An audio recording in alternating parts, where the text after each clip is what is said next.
Hi there, and welcome to the Daily Dose of Poison. It's Edward Hackett, and this week I thought we'd do more of an introductory video where I tell you about me and my credentials, where I'm from, and we're going to talk about my research and what I do. That way you kind of get my background and where I'm coming from and how I'm going to be talking about different scientific topics in the future. I am a second-year grad student now in the Pharmacology and Toxicology graduate program at UC Davis. Basically what that means is that I'm in graduate school studying the biological effects of chemicals. More precisely, I study chemical effects on behavior. Behavior is one of my specialties, and neuroscience in general is an area that I have studied quite extensively. I did my undergrad at Davis as well, and I did animal biology, and I emphasized in neurotoxicology and minored in art history. So I've done lots of stuff. I'm happy to talk about art history topics as well. I love Oriental art history, it's one of my specialties. So if anybody ever wants to talk about art history stuff, I'm happy to do that as well. From there, my research kind of exploded into a lot of different areas in the last few years. Right now I'm concentrated on one area, and we'll get to that later.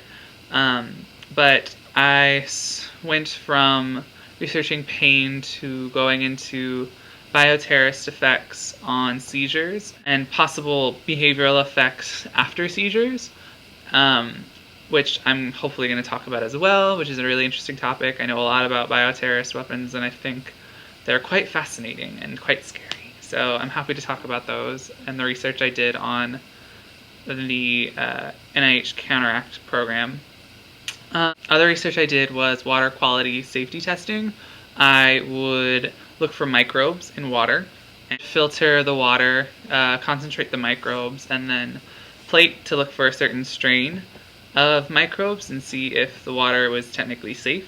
Most of the water I ever filtered was quite safe, but yeah, we never really had a problem. And finally, I've ended up in the lab that I'm currently in. We look at the behavioral outcomes of giving Prozac to animals over a long period of time. What I specifically look for is attention deficits. Are there any changes in attention due to the treatment of fluoxetine?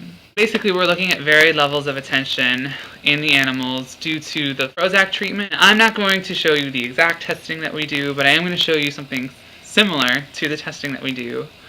And it's on an app called Luminosity. If you don't know what Luminosity is, I encourage you to Google it. It's games for your brain, and I think it's a great tool. The test is basically very similar to the ones that we do.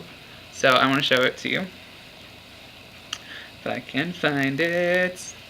How it works is you have a basic symbol, and you have to account whether this symbol matches the previous symbol.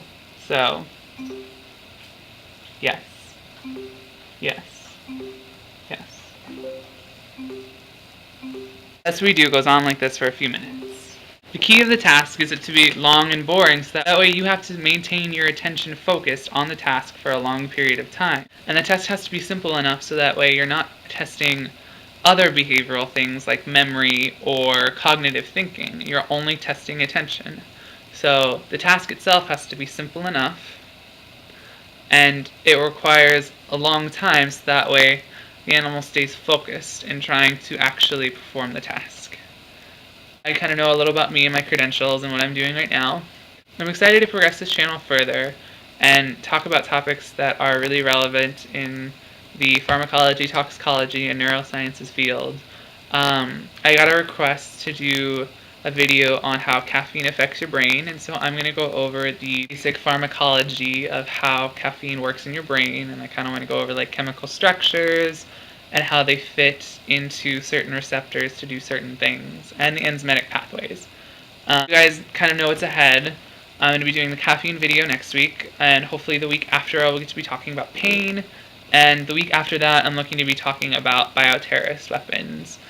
Disclaimer about the bioterrorist weapons, I'm not going to be discussing about how to make them or how to use them appropriately or inappropriately. I'm just going to be talking about the effects of bioterrorist weapons, and the pharmaceutical development of countering these bioterrorist weapons. I don't specialize in making them or producing them in any way. I just specialize in trying to cure the effects. So if you're looking for that, you're not going to get it here. I kind of wanted to say for this week. Tune in next week for the caffeine video, and if you have any questions, feel free to leave comments, and if you have any videos that you want to see in the future, please leave comments as well. And I'll see you guys next week. Bye!